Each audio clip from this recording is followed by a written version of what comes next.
Subscribe now and press the bell icon. Never miss an update.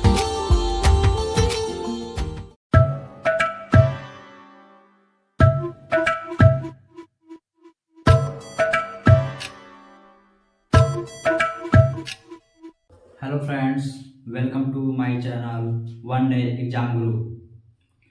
Friends, मैं Sonu sir आज के इस video में आपके लिए लेकर आया हूँ हिंदी का टॉपिक वाच्य।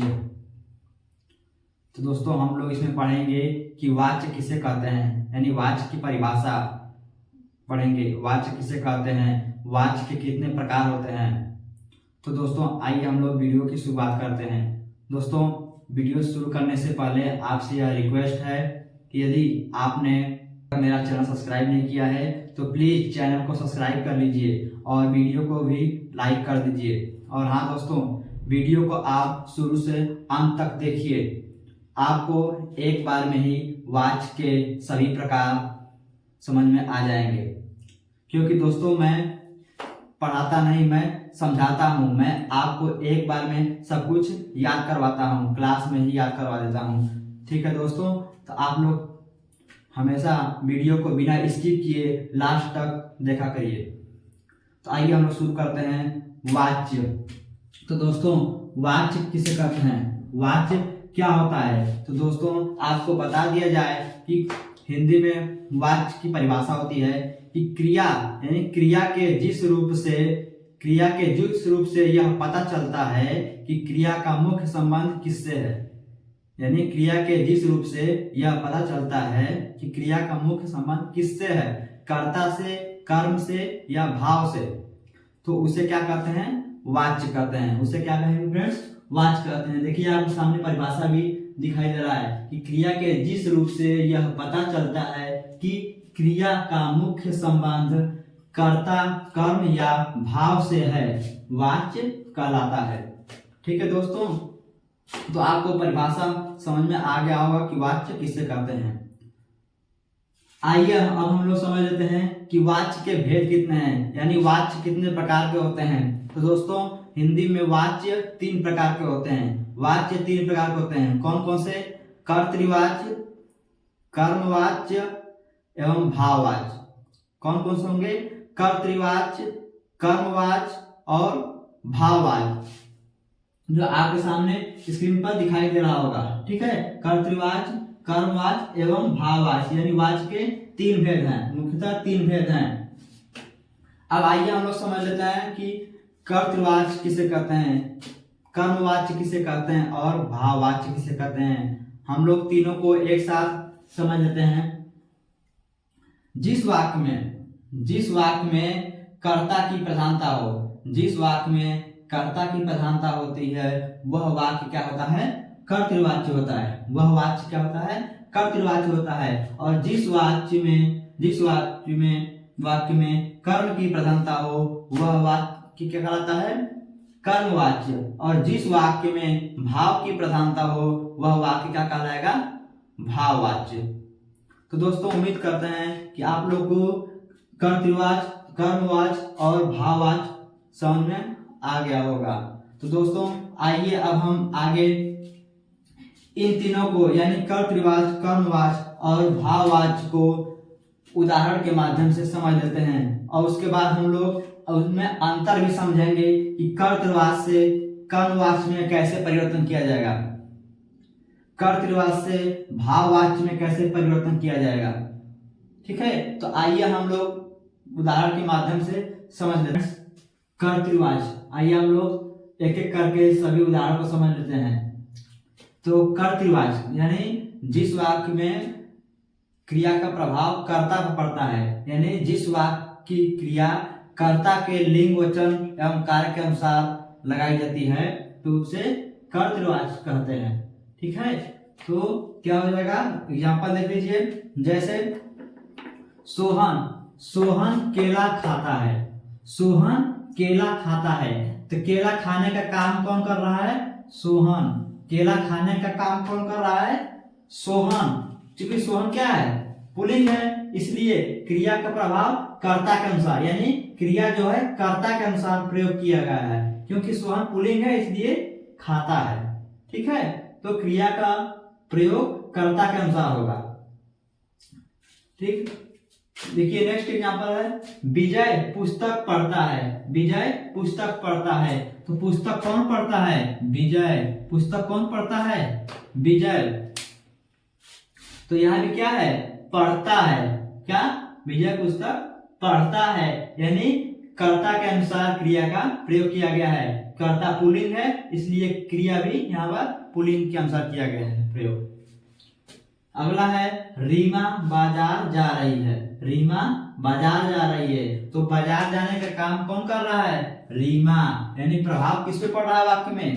कर्ता पे, यानी रीमा पे। ठीक है, तो इसलिए क्या हो गया? रीमा क्या हो गया? बाजार जा रही है, ये कर्तृवाच्य हो गया। अगला है, गीता रामायण पढ़ रही है।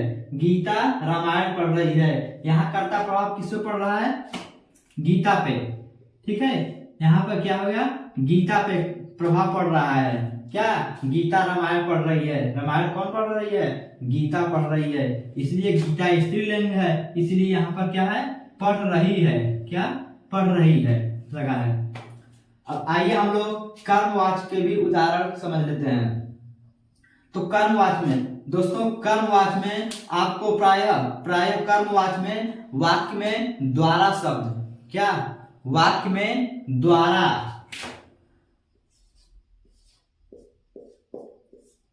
कर्मवाच्य में आपको वाक्य में द्वारा शब्द मिल जाता है, यानी वाक्यों के बीच में द्वारा शब्द लगा होता है। जैसे यहां देख लीजिए उदाहरण के माध्यम से, क्या है?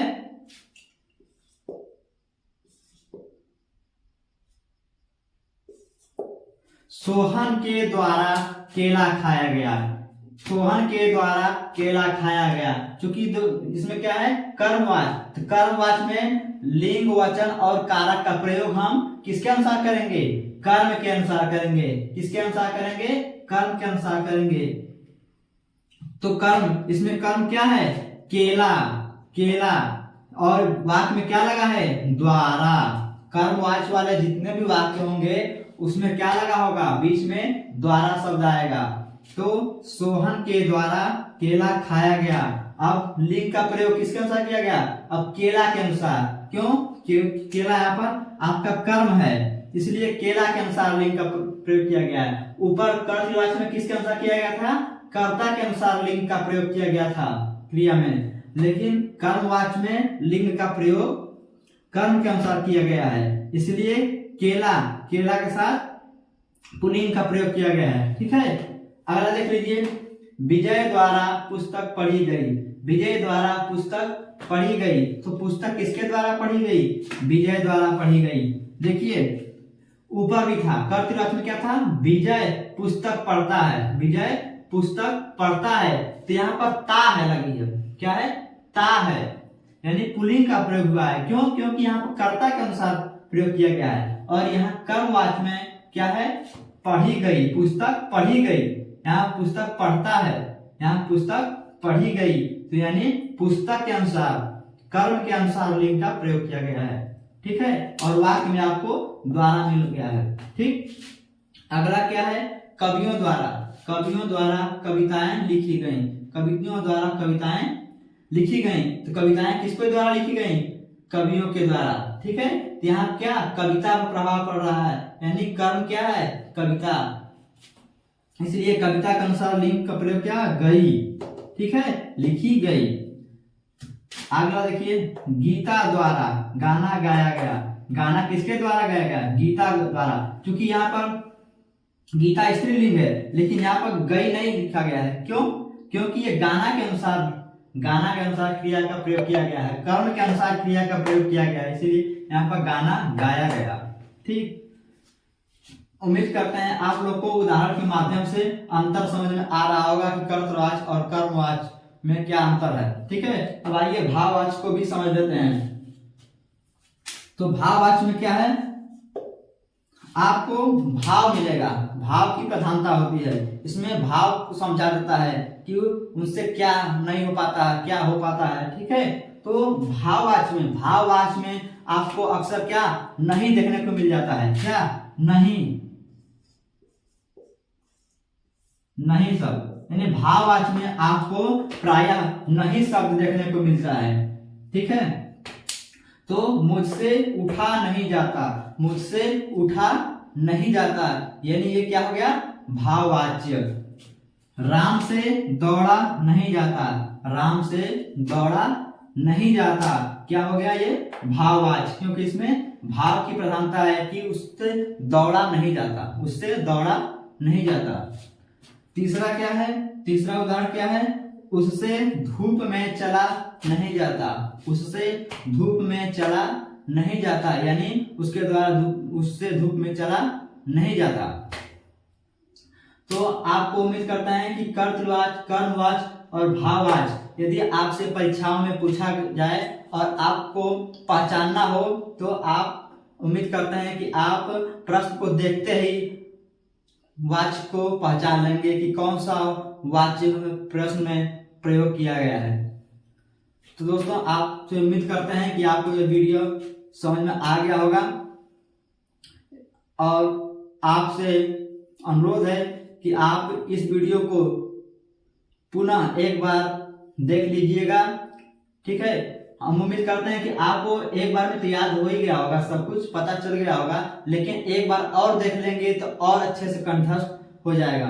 तो दोस्तों, आपने यदि मेरे चैनल को अभी तक सब्सक्राइब नहीं किया है तो चैनल को सब्सक्राइब कर लीजिए, क्योंकि हम हिंदी का और पॉलिटी का, हिस्ट्री का, मैथ का, रीजनिंग का, सभी का टॉपिक वाइज सभी का मैं आपको सिखाऊंगा, सभी को मैं आपको पढ़ाऊंगा, सभी चैप्टर को।